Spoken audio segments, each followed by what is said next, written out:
Assalamualaikum warahmatullahi wabarakatuh.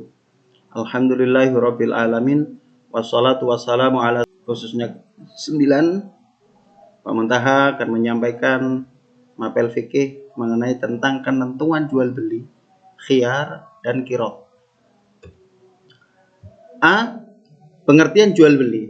Jual beli dalam bahasa Arab adalah al-bai'u, yang punya arti menukarkan sesuatu untuk mendapatkan sesuatu. Jadi menukarkan sesuatu, kita punya uang ditukarkan sama barang yang kita beli. Adapun menurut istilah adalah tukar menukar suatu benda dengan benda yang lain disertai akad atas dasar suka sama suka. Jadi kita beli dengan barang yang dijadikan kesukaan kita. Misalkan kita ingin coklat, maka kita beli coklat. Dengan akad, saya beli ya saya jual. Menurut beberapa pendapat ulama tentang jual beli adalah A. Imam Nawawi dalam kitab Al-Majmu'. Apa itu jual beli? Pertukaran harta dengan harta untuk kepemilikan. Tujuannya menukarkan uang kita dengan harta benda. Tujuannya benda itu kita miliki. B. Ibnu Qudamah dalam kitab Al-Mughni. B. Dikatakan sebagai pertukaran harta dengan harta untuk saling memiliki. Jadi penjual memiliki uang yang kita berikan, kita memiliki benda yang kita beli. C. Sulaiman Rasyid. Apa itu jual beli? Menukar suatu barang dengan barang yang lain dengan cara tertentu atau akad. Jadi akad di sini harus ada ijab qabul. Saya beli ya saya jual. Itu kan akadnya. Terus rukun jual beli. A. Penjual dikatakan sebagai al-bai'u. Siap?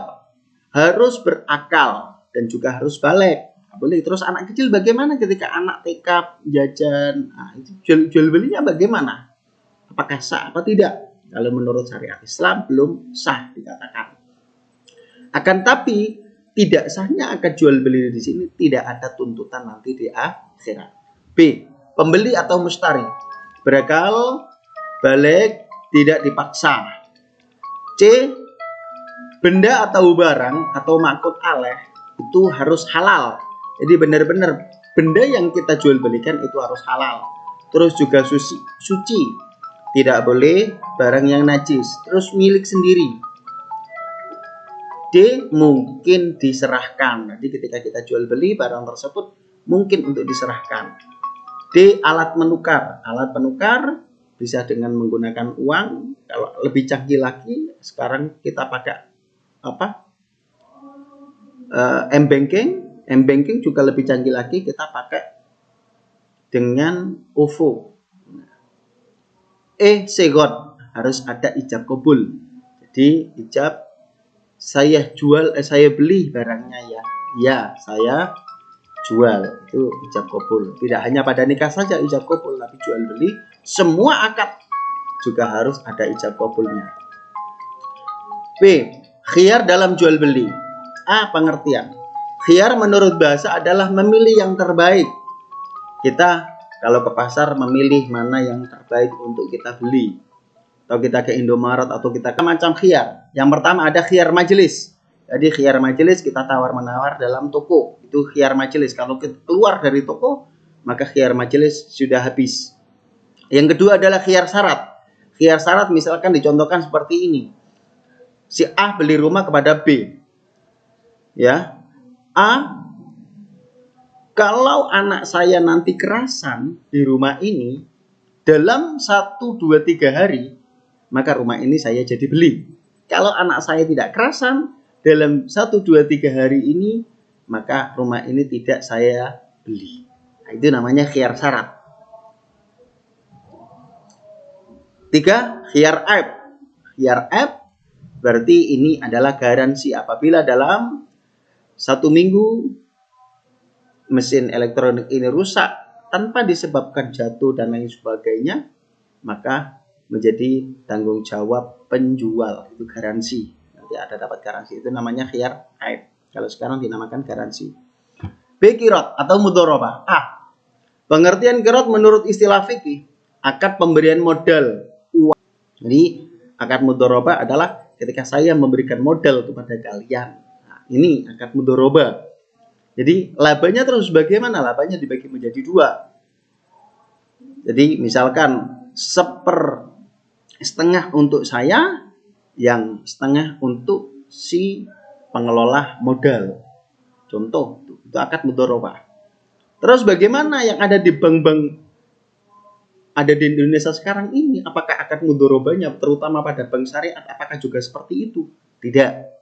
Jadi meskipun itu tadi akadnya mudharabah. Pembagian qirad atau mudharabah. 1. Mudharabah mutlaqah. Jadi mutlaqah, saya berikan modal, silakan buat usaha apa saja. Jadi dibebaskan si amil untuk bekerja. 2. Mudharabah muqayyadah.